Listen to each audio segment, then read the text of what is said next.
Harbin residential building splits in two, developer, major shareholder has died. Like Doomsday. Strong tornado hits Guangzhou, 5 dead, 33 injured, hail larger than a fist. Huawei electric car mystery of the flame, the struggle for rights behind the explosion. Musk's unexpected visit to Beijing and meeting with Qiang. Father of Sinopharm vaccines Xiaoming, dismissed amid corruption allegations. Sudden facial recognition ban in major Chinese hotels sparks debate. It's all covered in today's China Truths. Harbin residential building splits in two, developer, major shareholder has died. On the afternoon of April 27, a residential building in the Qiang community in the Daily district of Harbin developed wall cracks, which traversed the building's structure and continued to expand. Widely shared videos show the residential building as split into two, with a crack running vertically through the entire structure, and one side of the building clearly leaning. Chinese media reported that residents initially observed a 10-centimeter gap, which quickly expanded to 1 meter. Residents also noted a strong gas smell at the scene. On April 28, Jingshi reported that they had contacted Harbin Zhongqing Gas Company, whose staff suggested that the wall cracks might have caused a gas leak. They had already shut off the main natural gas valve at the scene. Currently, buildings 1 to 15 in the Qiang community are without gas supply.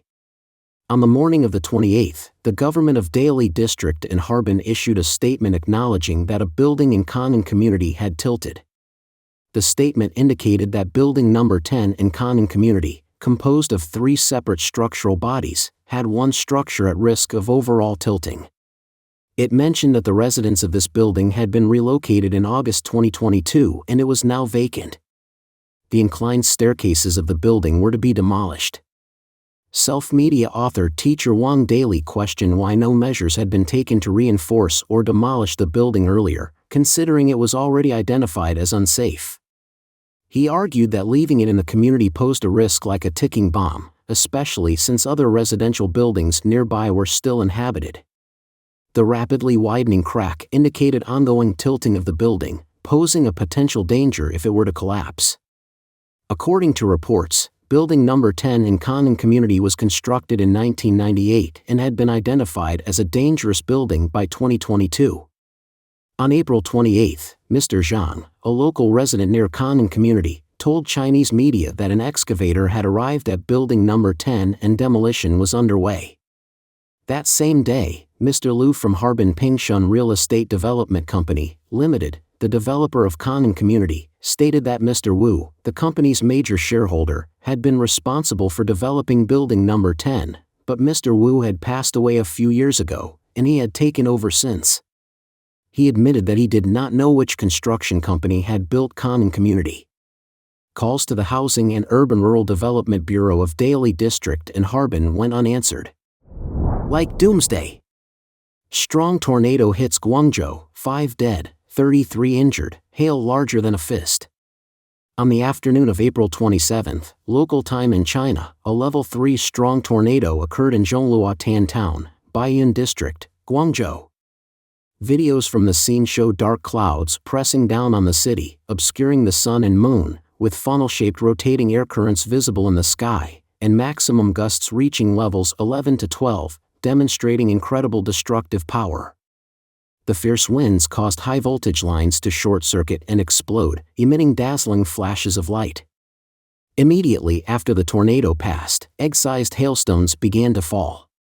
Additionally, hail warnings were issued for Huangpu, Baiyun, Huadu, Songhua, and Xinqiang districts in Guangzhou, with the hail in Xinqiang being so large that it could smash safety helmets, car roofs, and house roofs.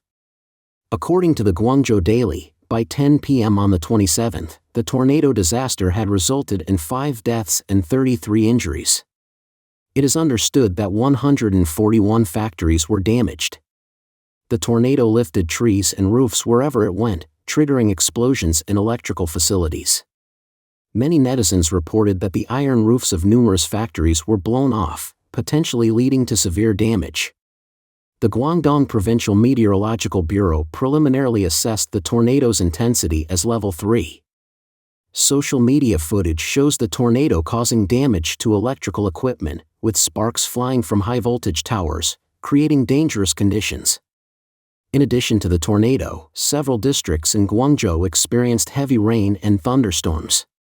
Hail warnings were issued for Huangpu, Baiyun, Huadu, Songhua, and Xinqiang. Photos on Weibo public accounts such as China Weather show the hail in Xinqiang was so large it could break safety helmets, vehicles, and even roofs. Some netizens posted pictures of hailstones larger than an adult's fist, weighing up to 250 grams, causing significant damage to many car windows, even breaking through them. Huawei electric car mystery of the flame, the struggle for rights behind the explosion. On April 26, a video circulated online showed a black electric car turning into a giant fireball on the expressway in Xia County, Yunqing, Shaanxi. Not far behind the car, a man lay motionless by the roadside. A sprinkler truck was parked not far in front of the car. The family of the car's owner posted online, accusing that her brother was driving a Huawei Wenjie M7, which had been picked up just 3 months ago. The car was carrying her husband and her son, who had just turned 2 weeks old. At that time, the car was traveling on the expressway in Xia County, Yunqing, Shaanxi, when it rear-ended a sprinkler truck ahead and caught fire and exploded, killing all 3 occupants. Her husband died by the roadside, and her brother and son died inside the car, burned to charcoal. The family questioned why the official sprinkler truck occupied the fast lane at the time of the accident and whether it was traveling at a legal speed. Moreover, the car was a new Huawei Wenjie M7 purchased from a 4S shop in Yunqing on January 14 this year. Huawei advertised the car as having features such as AEB automatic emergency braking, GAEB emergency braking for heterogeneous obstacles, ternary lithium batteries, flame-retardant materials, and thermal runaway protection technology. However, where were these features during the incident? Why didn't even the airbags deploy? Huawei, labeled as a party enterprise in China, has left many patriotic citizens who purchased its products without recourse after suffering losses. The rear-end explosion of this new Huawei Wenjie M7 in Shaanxi, resulting in the tragic deaths of 3 passengers, has had related videos deleted. Leaked photos show that officials arrived at the scene just as the front of the car began to catch fire, and at that time, the fire was not severe. The family urgently asked why their brother and son in the car were not rescued, and why the husband, who was thrown out of the car, was not taken to the hospital in time. The family complained that after the incident, they asked netizens online to help spread the word for rights protection, but the videos shared by netizens were quickly deleted, and the posts were censored. Overseas netizens commented, "Huawei is untouchable within the firewall. If it were Tesla catching fire, all national media would pursue justice for you, but you chose Huawei instead." Other netizens posted screenshots from inside the firewall, showing that not only did the CCP's official channels delete posts and censor news, but a large number of suspected CCP internet forces have mobilized to smear and attack the family fighting for their rights, attempting to muddy the waters. This incident has sparked societal concern and discussion about the quality of Huawei products and the channels available for rights protection. Musk's unexpected visit to Beijing and meeting with Qiang. On Sunday, April 28, Tesla CEO Elon Musk made an unannounced visit to Beijing and met with senior Chinese officials, including Premier Qiang. Reports indicate that Musk is pushing for Beijing's approval to introduce full self-driving, FSD, in the Chinese market and is also seeking permission for Tesla to transmit data overseas. Musk confirmed his meeting with Qiang on Sunday via a post on the social media platform X. In 2018, Tesla reached an agreement with Chinese authorities to build a factory in Shanghai, its first outside the United States. 4 years ago, Tesla launched FSD, the most autonomous version of its autopilot software, which has not yet been introduced in the Chinese market despite customer pressure to do so. Earlier this month, Musk stated on the social media platform X in response to related inquiries that Tesla might soon offer FSD to its Chinese users. Chinese competitors like Xpeng are actively seeking to launch similar software to gain an advantage over Tesla. Insiders told Reuters that Musk is seeking Beijing's approval to transfer data collected in China overseas to train its autonomous driving algorithms. Industry experts say that China's complex traffic conditions, with more pedestrians and cyclists than many other regions, provide more scenarios that are crucial for faster training of autonomous driving algorithms. Since 2021, Tesla has stored all data collected in China in Shanghai as required by Chinese regulators and has not transmitted any information back to the United States. CCTV did not reveal whether Musk and Li discussed FSD or the issue of permitting data transmission overseas during their meeting. According to CCTV, Musk visited Beijing at the invitation of the China Council for the Promotion of International Trade and met with the council's president, Harbin, upon his arrival in Beijing on Sunday afternoon. Musk recently stated that Tesla will launch new, cheaper models using its existing electric vehicle platform and production lines and will introduce a new type of robotaxi with autonomous driving technology. He announced on X this month that he would unveil the robotaxi on August 8. The Wall Street Journal also reported that insiders revealed Musk is trying to persuade Chinese regulators to allow Tesla to offer the FSD feature to Chinese customers. Insiders say Musk wants to transmit data to the United States to create a larger data pool to better train driving assistance features. Given that the CCP views protecting such data as a national security issue, this could be a challenging endeavor. As consumer demand for electric vehicles cools, Tesla is facing increasing challenges. After reporting a decline in revenue and a significant drop in profits for the first quarter of the year, the company is cutting more than 10% of its global workforce. Musk's visit coincides with the Beijing Auto Show, which opened last week and ends on May 4. Father of Sinopharm vaccines Yang Xiaoming, dismissed amid corruption allegations. Yang Xiaoming, the former chief engineer and chief scientist of Sinopharm, dubbed the father of Sinopharm vaccines in China, has been implicated in severe disciplinary and legal violations. On April 26, the Standing Committee of the National People's Congress revoked his position as a national delegate, and his role on the National Ethnic Affairs Committee was subsequently withdrawn. According to comprehensive media reports, 62-year-old vaccine expert Yang Xiaoming led his team in developing Sinopharm's inactivated vaccine during the COVID-19 outbreak in Wuhan in 2020.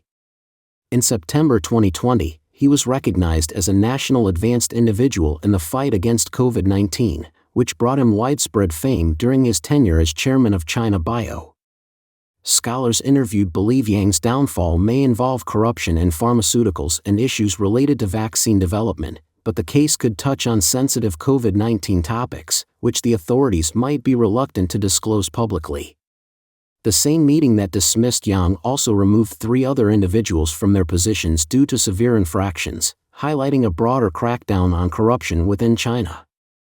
The others are former chairman of Aerospace Investment Holdings, Han Shuang, the already fallen former chairman of Zhongyuan Bank, Su Jin, and the former secretary of the CCP in Nancheng Municipal Committee, Sichuan Province, Gu Jingju.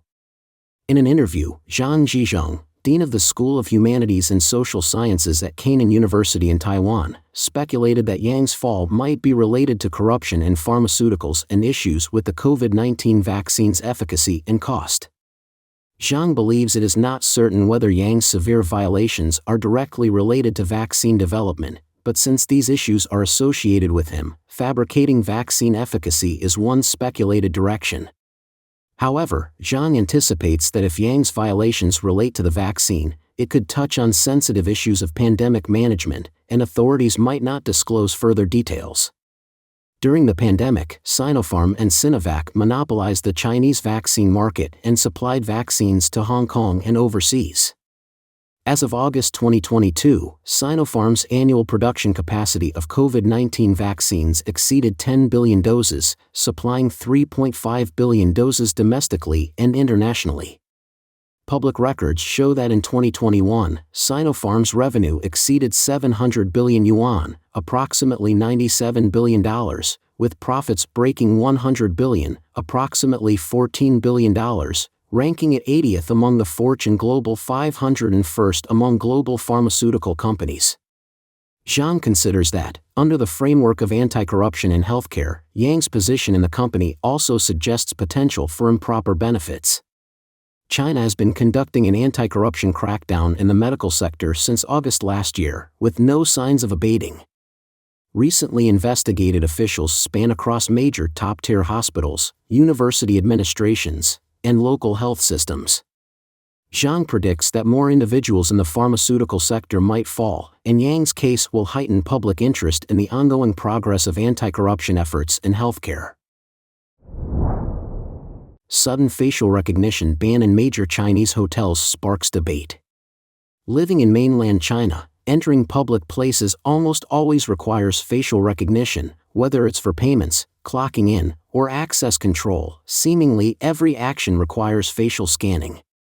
However, recent reports indicate that the Chinese Ministry of Public Security has suddenly ordered a ban on facial recognition for hotel check-ins, sparking public interest. Starting last week, news that hotels across China are no longer mandating facial recognition for guests has been trending.